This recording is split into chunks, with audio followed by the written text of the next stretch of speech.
Good morning, everyone. When you sleep and you dream, don't joke with a dream. Oni pebi awoda na osundaya. Don't joke with a dream, because Bible says that when we sleep, we are like the dead.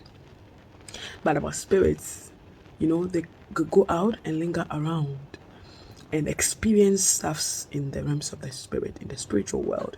So dreams are like windows or a door that give you access into things that are happening spiritually. And that is my understanding of dreams. And so when you dream and you wake up and you're able to remember the things your spirit has experienced, don't joke with them.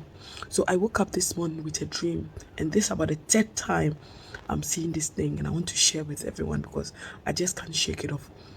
My friends, something is coming. Something is coming.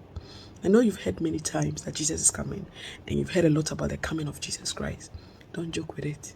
Something is coming. So I had a dream that I was in a bus, a school bus, like senior students. They were not primary. I think they were GSS, SHS students in the bus, and I was preaching to them in the bus.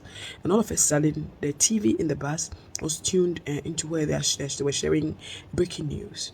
And the news was that there was something like a storm or a flood, but it's fire and it's coming. So they kept updating where it's gotten to. And it looks like the thing, let's say it started from Kumasi, and then they were updating that it has gotten to Nkoko, and then they would tell you it has gotten to maybe Konongo, Nkoko, then they were updating us it has gotten to Linda though. So it was really scary, and they were showing the pictures of how the flood was coming. It was thick, God. It was like, you see how when you are pouring honey, it's thick.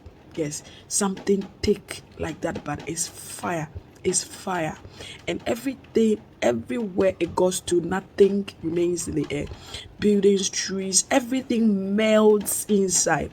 I've seen how volcanoes behave in on TV. I've not seen one physically, but on TV it looks like something like that. So the fire was just flowing and coming, and they were updating on the TV. So I remember that I dropped my case earlier at school. So I was looking at the time so that I would go rush and go and pick them. Just when that thought hit my mind, they announced again that the flood has got into that area where my case school are.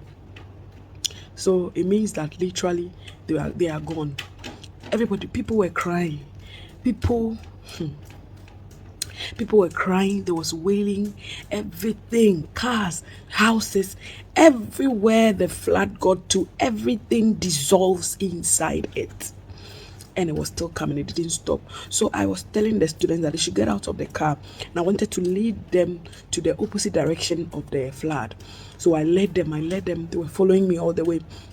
And I took them to where it looks like a mountain, and I took them to the top of the mountain, hoping that even when this fire flood gets there, it will not be able to rise up to the height of the mountain. So I kept them there, and the fire was coming. It kept coming. There was crying, there was wailing. People lost their families. People went to work and they returned home. Everybody, there was no hiding place. It was coming everywhere. So to shorten what I saw, all of a sudden I saw the fire got to the mountain where we were. And so it was climbing up, gradually climbing up. And I realized that there was no way it wouldn't come to where we were, on top of the mountain. So I started telling the students to give their lives to Christ. I was shouting, give your lives to Christ. There is no hiding place. Give your life to Christ. You cannot escape this. Give your lives to Christ. Accept Jesus now. It was like I was saying it in tears. I was saying it with amazed crying. And I was telling them to give their lives to Christ. And they all knelt down. I prayed with them. And I knelt down. After we prayed, I saw that where we're standing opposite ahead of us was a very thick forest. It was dark like you can't see through. So something told us that I should tell them that we should walk inside. And we walked inside. They were afraid because it was dark. You can see that we're entering darkness, but the fire was coming. And I boldly said we should go inside that light, that darkness. So when we entered, we were not seeing anything. Everywhere was dark. It was dark. You can literally touch the darkness. You cannot see through with your eyes. So we went through it. And apparently behind the darkness was a place full of light, and I woke up. Please, Jesus is coming. There is some fire that we cannot do anything about.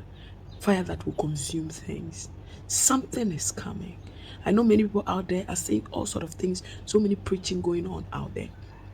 And this is what I saw. I don't know what it means to you, but let that last statement, the thing that I said to the students, that give your life to Christ, and I prayed with them, that is the only advice that I will share with you. I'll pick from the dream and say, give your life to Christ, surrender to him, kneel down, pray, and accept him. And I know that he will lead you out of darkness into his marvelous light.